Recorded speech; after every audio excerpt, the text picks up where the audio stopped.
In this video, we're going to discuss the practical applications of the halachos of Shmittah in our yards or fields during Shmittah year. As we saw in the introductory video, there are four malachos, four activities that are prohibited min haTorah. We've got planting, zriya, planting, zemira, pruning in order to enhance growth. That's the av and the tolda of planting. And then we have kotzer and betzira, harvesting in the usual manner and harvesting grapes. And we also saw that there is an isser d'oraisa of plowing our fields, plowing the ground and getting it ready to plant. However, we mentioned that all other malachos are toldos, and are therefore midrabanan, and are going to be permissible in a situation where we are doing it for reasons other than the enhancement of the field. So let's go through some basic activities that people do in their yards for different reasons, and let's discuss the halachic applications of each. I do want to stress that this video is only talking about plants that are outside. The halachos of plants that are kept indoors are completely different, and we're going to cover that in a separate video. Okay. First, let's talk about watering. This is one of the most common questions that comes up in Shmittah. Is one allowed to water their grass or plants or trees during the Shmittah year?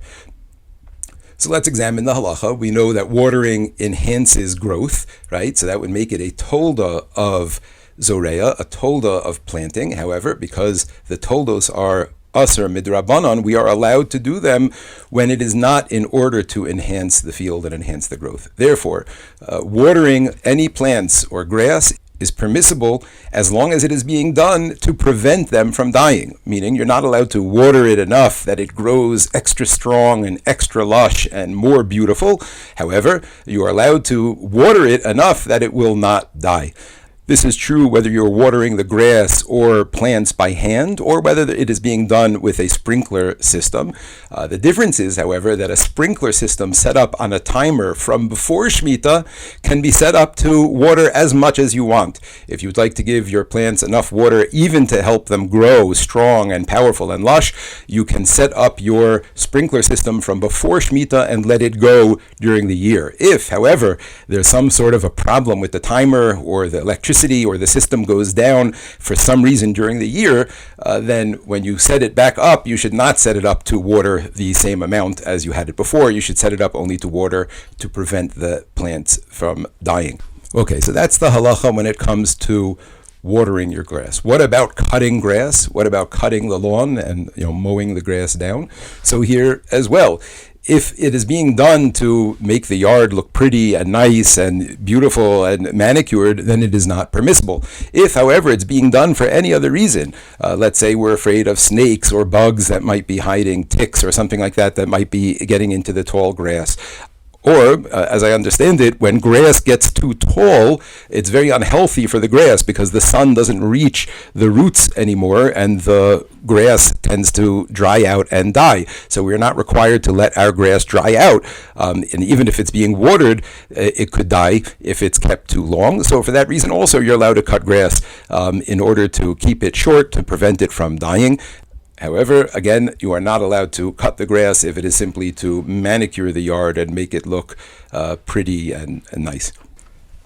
Likewise, if somebody has plants or bushes that are overgrown in their backyard, so we're not allowed to trim them just for aesthetic reasons. We're not allowed to trim back the plants so that they look nice.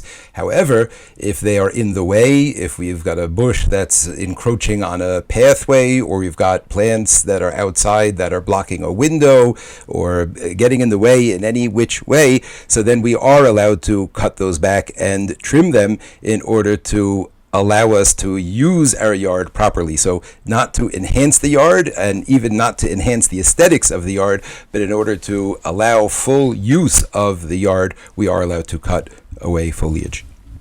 When it comes to digging in the yard, so digging in the ground is a tolda of choresh, right? Choresh is when we plow the ground, we're getting it ready for planting.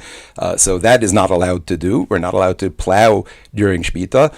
But digging in the ground is a tolda, and therefore digging, if it is not done for the purposes of planting or improving the field, digging is permissible. However, it is only permissible for an obvious need. Chazal is worried that if we see people digging in their yards, people might suspect that they are planting something, and therefore digging a trench or a hole or a pit or something in the yard is permissible. However, it's only if there's an obvious need. So if you're digging a pool, you should have like the tiles or something, pool supplies on the side there that make it very clear that the digging is being done for a pool. If you're digging in order to put in wires or cables, so then the dirt should be left over there on the side of the ditch, and it makes it clear that it's not being done for planting purposes. The issue that does come in over here is if you're laying cables or digging something in the ground and then covering it over with dirt, you should really ask a shaila. Filling in that last little bit of dirt on top, that might be an actual problem of choresh, because at that point the field is already okay, the wire is covered, it's not dangerous or anything like that anymore, and at that point just leveling out the top of the field, making the dirt even with the rest of the field, so that really is a classic act of charisha, of plowing the field, getting it ready. So a person should really ask a shaila if you have any situation where you've had to dig in your field and then refill that hole. There's different ways to do it, either to fill it with another type of material at the end, or to put down tiles or something, but a shaila should be asked in a case-by-case basis when you have to fill in a trench or a hole.